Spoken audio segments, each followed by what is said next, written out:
تو یہاں تک تھی کہانی پہلے. یہ ہے دوسرا باب یا تیسرا باب اور اس میں اس کے آگے سے کہانی شروع ہوتی ہے.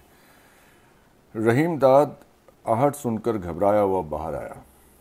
وہ سخت پریشان تھا مگر لالی نے کوئی بات نہیں کی. دیوار سے ٹیک لگا کر بیٹھ گیا اور گہری گہری سانسیں بھرنے لگا.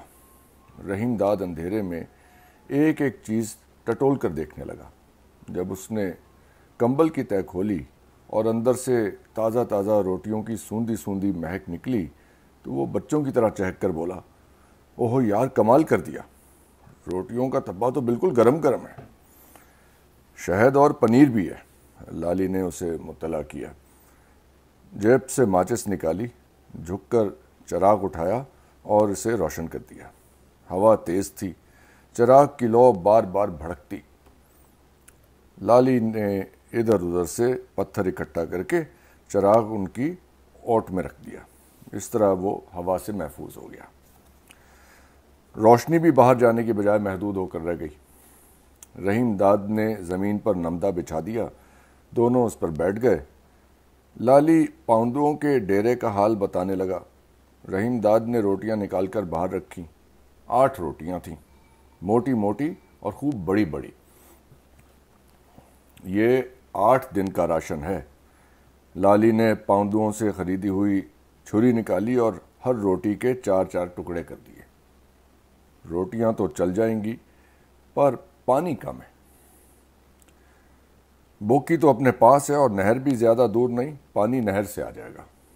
لالی نے مسکرا کر مشکیزہ کی جانب اشارہ کیا.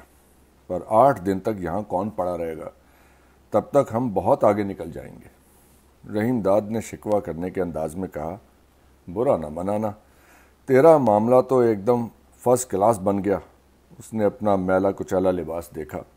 یہ جیل کی وردی نہ جانے اپنے بدن سے کب اترے گی, اور جب تک یہ نہیں اترے گی میرے لیے تو خطرہ ہی خطرہ ہے. پرواہ نہ کر, جلدی تیرے لیے بھی کچھ نہ کچھ ہو جائے گا. مجھے ہر دم اسی کی فکر لگی رہتی ہے. خطرہ صرف تیرے لیے نہیں, میرے لیے بھی تو ہے. یہ تو سوچ, تو اور میں کیا الگ الگ ہیں؟ اس نے رحیم داد کو ٹوکا دیا. دیکھ کیا رہا ہے, شروع ہو جا. رحیم داد فوراً شروع ہو گیا. اس نے روٹی کا ایک ٹکڑا اٹھایا, اس پر تھوڑا سا شہد ڈالا, پنیر کا ٹکڑا رکھا, پھر روٹی گول گول لپیٹ کر دانتوں سے چباتے ہوئے بولا, تو نہیں کھائے گا؟ نہیں, لالی نے انکار کر دیا. مجھے 2 گھونٹ پانی پلا دے, مینوں جانا ہے. وہ لمحے بھر کو رکا. چرس پر دم لگا کر بڑکی لگ جاتی ہے. رحیم داد نے مشکیزہ لالی کی طرف بڑھا دیا. یار, تو نے پاؤندوں کے ڈیرے پر زبردست عیش کیے. لالی نے کوئی جواب نہیں دیا. مشکیزہ منہ سے لگا کر پانی کے کئی گھونٹ پیے. مشکیزہ ایک طرف رکھا, ہاتھ سے منہ پہنچا اور کھڑا ہو گیا. رحیم داد نے جلدی سے پوچھا, اکیلا ہی جائے گا؟ لالی نے رسان سے کہا, ہاں. شاداں کے پاس تو نہیں جا رہا؟ جا تو وہیں رہا ہوں, لالی نے اقرار کیا. رحیم داد آنکھ مار کر بولا, ایسا جان پڑتا ہے شاداں پر تیرا دل آ گیا ہے. چھوڑ یار, کیا رکھا ہے ان باتوں میں؟ لالی نے بے نیازی سے کہا. اپنے پاس دل ہے کہاں؟ دل تو دل والوں کے پاس ہوتا ہے. تو چاہے کچھ کہے, تیری علیل دیکھ کر تو مجھے ایسا ہی لگتا ہے کہ تو. لالی اس کی بات کاٹ کر بیزاری سے بولا, ٹھرک بازی چھوڑ, کام کی بات سن. اس نے چھری پتلون میں اڑس لی اور اپنا چاقو نکال کر رحیم داد کو دیا. میں کل رات کو لوٹوں گا, واپسی پر دیر ہو جائے تو فکر نہ کرنا. ابھی اندھیرا ہے, چاند نکل آئے تب جانا. لالی نے کوئی جواب نہیں دیا. آگے بڑھا اور قریب کے ٹیلے پر چڑھنے لگا. بلندی پر جا کر اس نے دیکھا, ہر طرف ہولناک تاریکی چھائی ہے. دور دور تک کچھ نظر نہیں آتا. اس نے جھک کر محراب کے نیچے نظر ڈالی.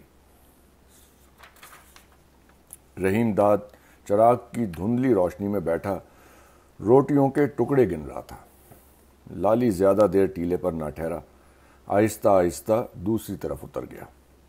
وہ چڑھائیوں پر چڑھتا، ڈھلانوں سے اترتا، ناہموار راستوں سے گزرتا ہوا ٹیلوں کے نیچے گھنے جنگل میں پہنچ گیا۔ جنگل عبور کر کے وہ نہر کی جانب بڑھنے لگا۔ وہ شاداں کے پاس جانا چاہتا تھا اور اس سے رحیم داد کے لیے کپڑے لانا چاہتا تھا۔ کپڑے مل جاتے تو وہ رحیم داد کو جیل کی وردی سے چھٹکارا دلا سکتا تھا اور اس کے ہمراہ شرفے کے بتائے ہوئے راستے سے لائل پور کی طرف نکل جاتا۔ وہ آگے بڑھتا گیا۔ چلتے چلتے اچانک اسے خیال آیا کہ آج شاداں کے گاؤں جانا خطرے سے خالی نہیں۔ کل ہی رات پولیس سے اس کی مڈبھیڑ ہوئی تھی۔ اب پولیس نہ صرف شاداں سے پوچھ گچھ کرتی ہوگی بلکہ اس کے گھر کی نگرانی بھی کرتی ہوگی۔ گاؤں کے اندر اور باہر جگہ جگہ ناکوں پر پولیس تعینات ہوگی۔ یہ سوچتے سوچتے اس کی رفتار سست پڑ گئی۔ نہر اب زیادہ دور نہ تھی، مگر لالی نے آگے جانے کا ارادہ ترک کر دیا۔ واپس مڑا اور اپنے ٹھکانے کی جانب روانہ ہوا۔ جب وہ جھنگر سے گزر کر ٹیلوں پر چڑھ رہا تھا تو رات خاصی تاریک ہو چکی تھی۔ ہر طرف گہری ویرانی چھائی تھی۔ وہ کچھ ہی دور چلا تھا کہ روشنی پھیلنے لگی۔ دور فراش کے اونچے اونچے درختوں کے پیچھے چاند ابھر رہا تھا۔ گول گول سونے کے بڑے سے تھال کی طرح چمکتا دمکتا چاند ویرانے میں اس قدر خوبصورت نظر آ رہا تھا کہ لالی ٹکٹکی باندھے اسے تکتا رہا۔ چاند ابھر کر اوپر آیا تو اندھیرے راستے روشن ہو گئے۔ اجلی اجلی چاندنی میں چلتا ہوا لالی کچھ ہی دیر بعد محراب کے قریب پہنچ گیا۔ رحیم داد ابھی تک جاگ رہا تھا۔ پتھریلے راستوں پر آہٹ سن کر وہ گھبرایا ہوا جھٹ نکل کر باہر آ گیا۔ لالی کو اس نے نکھری نکھری چاندنی میں دوری سے پہچان لیا۔ وہ تیزی سے اس کی جانب بڑھا۔ یار تو واپس کیوں آ گیا؟ اندر چل، آرام سے گل بات کریں گے۔ دونوں محراب کے نیچے پہنچ گئے۔ لالی دور سے چل کر آیا تھا۔ نمدے پر بیٹھ کر آہستہ آہستہ ہانپنے لگا، مگر رحیم داد سخت بے چین تھا۔ خاموش نہ رہ سکا۔ یہ تو بتا دے رستے میں کوئی گڑبڑ تو نہیں ہو گئی؟ ذرا دم لے، سب کچھ بتا دوں گا۔ ویسے پریشانی کی کوئی گل نہیں۔ لالی کچھ دیر خاموش بیٹھا رہا۔ گل ہے رحیمے، میں نے خود ہی شاداں کے پنڈ جانے کا ارادہ چھوڑ دیا۔ رحیم داد نے دریافت کیا، کیوں؟ میں نے چلتے چلتے سوچا وہاں تو ابھی پولیس لگی ہوگی، تفتیش کرتی ہوگی۔ یہ تو تینوں پہلے ہی سوچ لینا چاہیے تھا۔ میں تو کہتا ہوں شاداں نے ہمارے بارے میں پولیس کو سب کچھ بتا دیا ہوگا۔ بتانا تو نہیں چاہیے، اس نے بالے کا خون جو کیا ہے، یہ بات ہم دونوں جانتے ہیں۔ ویسے ہمارے بارے میں وہ اتنا ہی جانتی ہے جتنا پولیس کو پتہ ہے۔ ایسا ہے تو اس نے ملک کو کیوں ہمارے بارے میں بتایا؟ رحیم داد اپنی بات پر اڑا رہا۔ بتا اس نے ایسا کیوں کیا؟ وہ تو اس نے 2000 انعام کے لالچ میں کیا، پر اسے جلد ہی اپنی غلطی کا پتہ چل گیا تھا۔ یار وہ اتنی بری نہیں جتنی تو سمجھتا ہے، سوچ لے۔ ویسے میں تو یہی کہوں گا تیرا اس کے پاس جانا ٹھیک نہیں۔ میں تو تیرے لیے کپڑے لینے اس کے پاس جانا چاہتا ہوں۔ لالی اسے سمجھانے لگا۔ یہ تو تینوں بھی پتہ ہے، جب تک تیرے بدن پر جیل کی وردی ہے ہم کہیں جا بھی تو نہیں سکتے۔ میں تو یہ چاہتا ہوں کہ ہم دونوں فٹافٹ یہاں سے لائل پور کی طرف نکل جائیں۔ رحیم داد نے اس کی تجویز سے اتفاق کیا۔ باہر چاندنی چھٹکی تھی، رات نکھرتی جا رہی تھی، خنکی بھی بڑھ گئی تھی۔ کچھ دیر بعد رحیم داد جمائیاں لیتا ہوا بولا، مجھے تو جوک آ رہی ہے، میں تو اب سوتا ہوں۔ یہ کہتا ہوا وہ نمدے پر لیٹ گیا، مگر لالی نہ لیٹا۔ اس نے پھونک مار کر چراغ بجھایا، باہر نکل کر کچھ دیر چاندنی میں ادھر ادھر ٹہلتا رہا۔ واپس آ کر وہ بھی لیٹ گیا۔ رحیم داد پہلے ہی سو چکا تھا۔ لالی ذرا دیر تک کروٹیں بدلتا رہا، پھر اس کی بھی آنکھ لگ گئی۔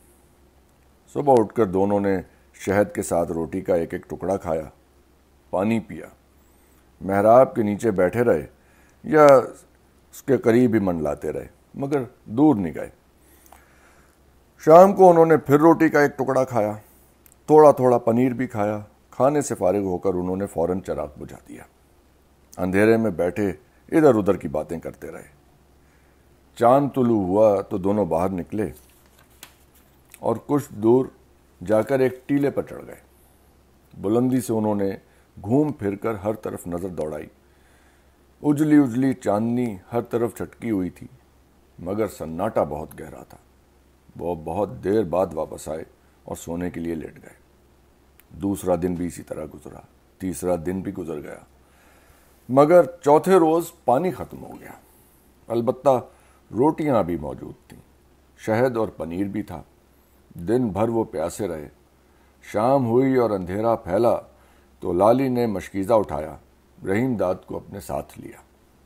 دونوں ٹیلوں سے اتر کر جنگل میں پہنچے، اسے عبور کیا اور نہر پر پہنچ گئے۔ اب رات کا اندھیرا گہرا ہو چکا تھا۔ لالی نے نہر سے مشکیزے میں پانی بھرا اور مشکیزہ رحیم داد کے حوالے کر کے بولا، میں اب شاداں کے پنڈ جہانگیرہ جاؤں گا۔ کوشش کروں گا سورج نکلنے سے پہلے واپس آ جاؤں۔ آج نہ آ سکا تو کل آ جاؤں گا۔ مان لے مجھے آنے میں دیر ہو جائے تو پریشان نہ ہونا، میں آؤں گا ضرور، میرا انتظار کرنا۔ تیرے پاس ابھی 4 روٹیاں رہتی ہیں، شہد اور پنیر بھی ہے۔ یہ کئی دن کا راشن ہے۔ روٹیاں سوکھ جائیں تو پانی میں بھگو کر کھا لینا۔ صبح شام روٹیوں کا ایک ایک چپا کھانا۔ پانی مک جائے تو رات کے اندھیرے میں نہر سے لے آنا، پر دن میں ہرگز اپنے ٹھکانے سے باہر نہ نکلنا۔ رحیم داد اس کی باتیں خاموشی سے سنتا رہا۔ اس نے بے چین ہو کر کہا، یار چھیتی نہ لا جانا اور میرے لیے کپڑے ضرور لانا۔ ویسے مجھے ساتھ لے چلتا تو ٹھیک رہتا، مجھے ادھر کے رستوں کا کچھ اتا پتہ ہے، تینوں تو کچھ بھی پتہ نہیں، تو بچپن سے لاہور میں رہا۔ پرواہ نہ کر، مجھے رستے کا سب پتہ ہے، میں چھیتی آؤں گا اور تیرے لیے کپڑے ضرور لاؤں گا۔ لالی محبت سے اس کی پیٹھ تھپک کر بولا، اب تو مڑ جا۔ رحیم داد نے مزید بات چیت نہیں کی۔ وہ ایک ہاتھ میں پانی سے بھرا ہوا مشکیزہ لٹکائے جھنگر کی طرف چل دیا۔ لالی خاموش کھڑا دیکھتا رہا۔ جب وہ نظروں سے اوجھل ہو گیا تو لالی نہر کے کنارے کنارے چلتا ہوا پل پر پہنچا، اسے عبور کیا اور نہر کی دوسری جانب چلا گیا۔ وہ آگے بڑھا تو سڑک آ گئی۔ اس نے دور ہی سے دیکھا ایک لاری تیزی سے سڑک پر دوڑتی ہوئی گزر رہی ہے۔ اس کے جانے کے بعد گہرا سناٹا چھا گیا۔ لالی سڑک سے گزر کر ریل کی پٹری کی جانب بڑھا۔ ریل کی پٹری کے آس پاس سناٹا اور زیادہ گہرا تھا، ہر طرف ویرانی تھی۔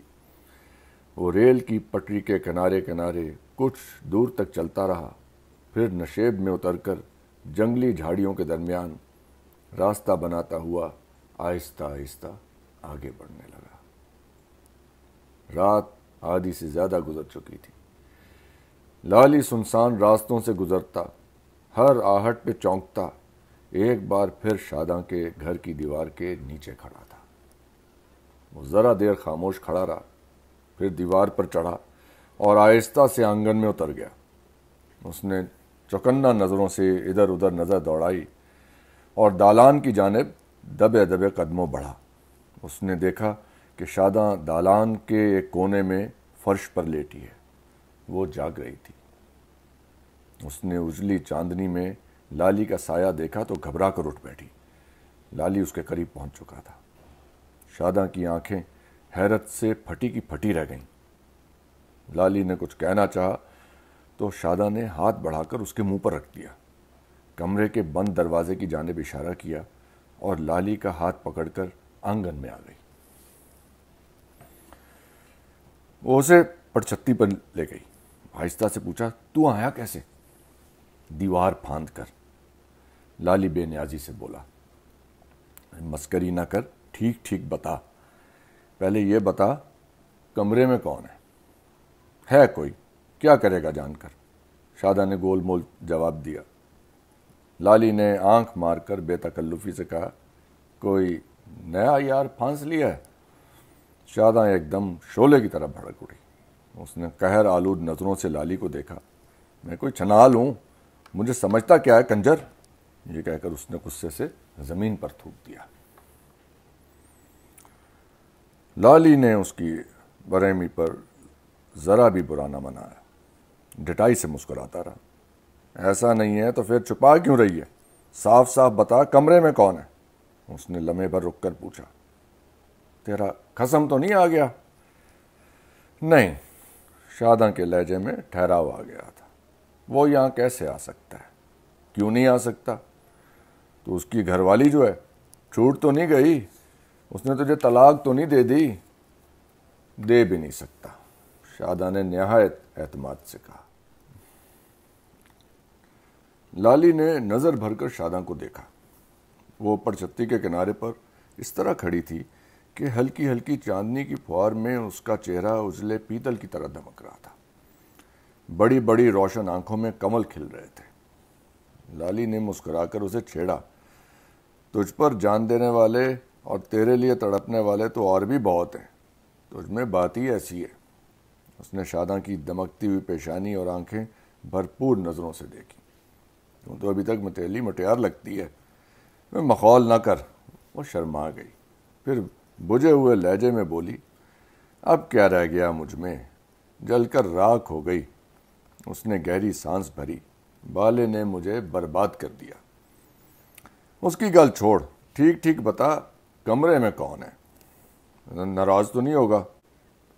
شاداں نے ہچکچاتے ہوئے کہا، میرے سر پر ہاتھ رکھ کر بتا۔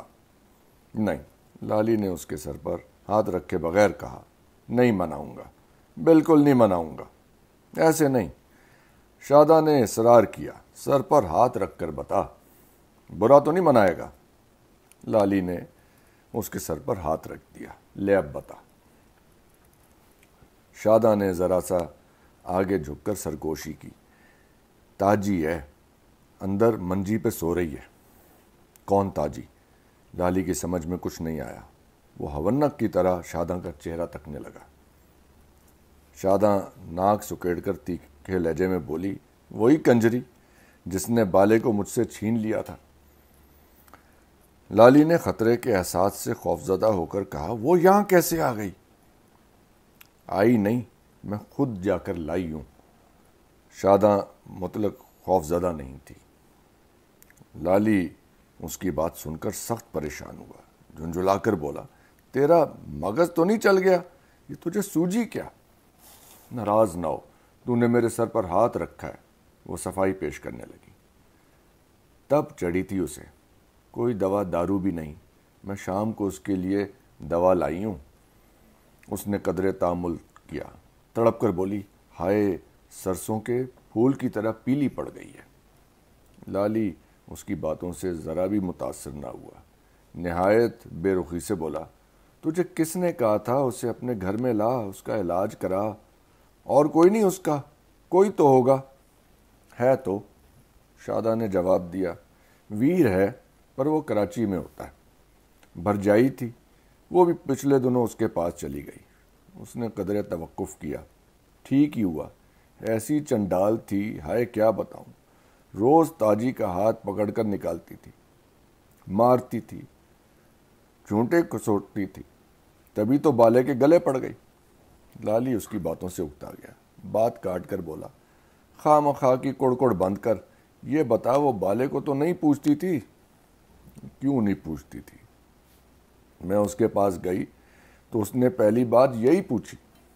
میں نے جھٹ کہا، بالے تو میرے پاس 3 مہینے سے نہیں آیا، لاہور گیا ہوگا ایکٹر بننے۔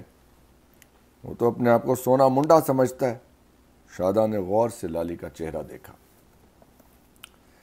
غلط بات تو نہیں کہی میں نے؟ بات تو ٹھیک ہی کہی، پر اسے یہاں کیوں لے آئی؟ نہ لاتی تو کیا کرتی؟ بیمار ہے، کھانے پینے کو بھی گھر میں کچھ نہیں، پیسہ کوڑی اس کے پاس نہیں۔ شاداں نے لالی کی آنکھوں میں آنکھیں ڈال کر کہا، تو چاہتا ہے مر جانے دیتی اسے؟ وہ لالی سے اور قریب ہو گئی، اتنے قریب کہ لالی اس کے پتھر کی مانند سخت جسم کی چبھن محسوس کر سکتا تھا۔ شاداں رسان سے بولی، تاجی کے پیٹ میں بچہ ہے، بالائی کا ہے، سچ جان اسی کا ہے۔ شادہ نے یہ بات ایسی لذت سے کہی کہ اس کا چہرہ کھل اٹھا، آنکھوں میں چراغ روشن ہو گئے۔ لالی گمسم کھڑا رہا، اسے شادہ پر غصہ بھی آ رہا تھا اور اس سے ہمدردی بھی تھی۔ شادہ اس کی الجھن سے بے نیاز کہتی رہی، جمپنا یہیں ہوگا، بچے کو خود پالوں گی، اپنے ہی پاس رکھوں گی۔